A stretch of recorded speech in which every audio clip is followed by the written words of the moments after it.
All right, guys, let me show you what I'm working on down here. I have a 1970 Chevy El Camino with a 454 that last fall decided to lock up on me. So I'm going to be doing an engine swap. I bought a brand new crate motor, but I got to get this one pulled out. So started tearing this down, started bagging and tagging everything, trying to label all the wires, putting all the hardware in baggies, labeling each baggie so I know where to put things when it goes back together. Right now I'm just kind of pulling stuff back with zip ties, get it back out of the way. While I had the hood off, I went ahead and I painted the top of the cowl, and the weather strip that was on it was in really bad shape, so I pulled that off, put a new weather strip on there, replaced those 3 plastic vents. The middle one was missing, passenger side was busted, so went ahead and replaced those. Once I get this motor out, I plan on cleaning up that firewall. There's a lot of extra holes. Want to clean up the wiring, repaint the firewall. Want to do the same thing with these wheel wells. Take this washer hose, run it inside the fender, and then I can plug these holes, repaint the wheel wells. Also, if you can see back there, there is black electrical tape on that evaporator case. So I just bought this car last spring, and it had just had, this engine was rebuilt and just before I purchased it. And when they put the motor in, the valve cover sits really close to that evaporator box, and they put a hole in it and they just covered it with black electrical tape.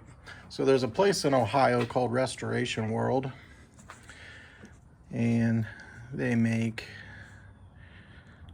repops of that. So I bought a brand new, whole new evaporator case.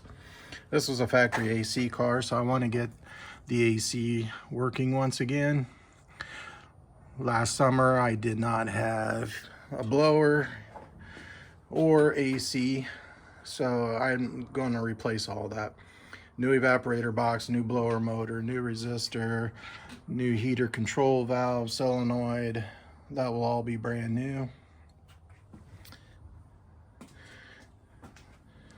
Just starting to take stuff loose here.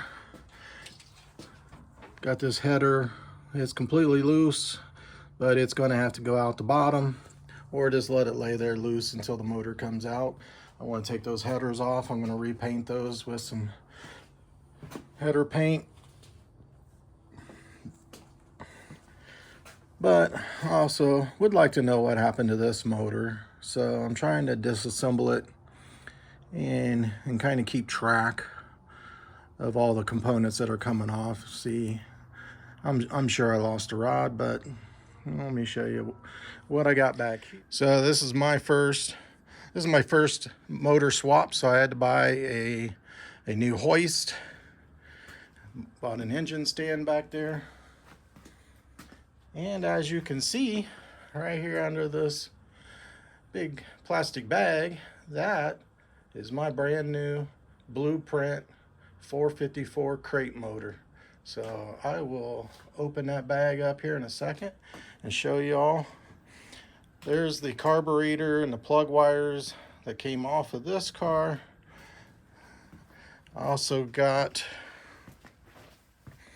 everything that I'm taking off the car, trying to keep it in order because I kind of want to find out what happened to this motor. There's my old alternator and chrome brackets, AC, so reuse that.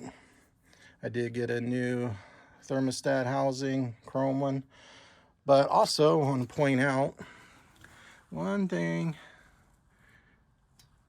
You can see this rocker arm right here, I don't know if that's showing up, but that push rod went through that hole, created that hole in that rocker arm. But the push rod is not bent. I'm sure this happened after whatever the catastrophic failure was. That's probably an aftermath. And also that same plug that came out of that cylinder, I don't know if you can see that, but that piston came up and crunched the top of that spark plug. So I'm assuming that I had a bearing failure and that rod came loose or broke or whatever. All right, now for the unveiling.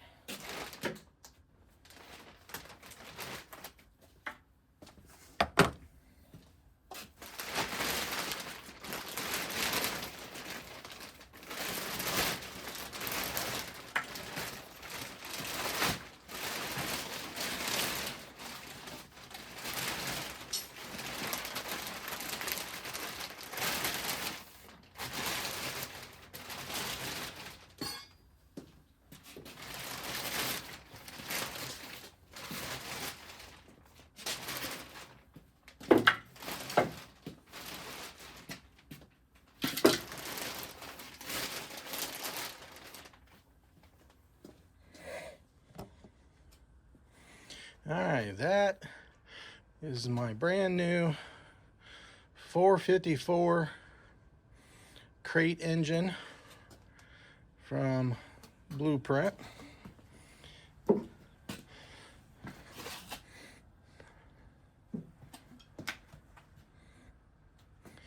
And I got a Blueprint chrome air cleaner to go with it. This has a 3-year, 50,000 mile warranty. One of the main reasons why I got this. They dyno every motor before they're shipped, and then they send you the dyno results. This one actually did 509 horsepower on the engine dyno before it shipped.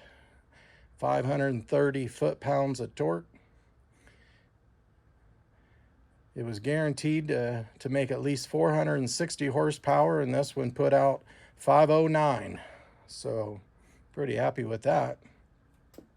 The motor that I'm pulling out, it was dynoed. When I purchased it, it had a dyno sheet with it, and that motor was putting out 460 horsepower.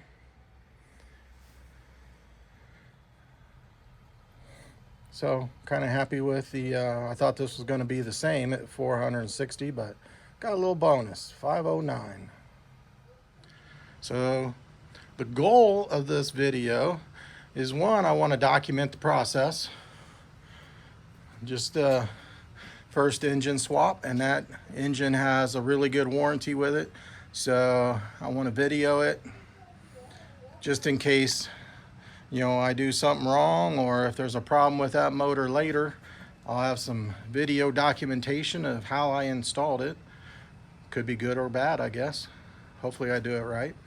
But with this video, hopefully I can pick up some subscribers, some shops, hot rod shops that can kind of follow the progress, give me some pointers, tell me what I'm doing wrong, tell me what I'm doing right. And I appreciate any assistance I can get. Like I said, I am trying to bag and tag, label all the wires. Back there by the rocker arms and all the components, I have baggies that I'm labeling all the hardware, where it came from. Although I'm going to replace all the hardware, but at least I'll have something that I can copy. So I'm going to put all new hardware in it. I've got all ARP header bolts, grade 8 bolts to go everywhere else. So that's what I'm working on. Hopefully you'll follow along.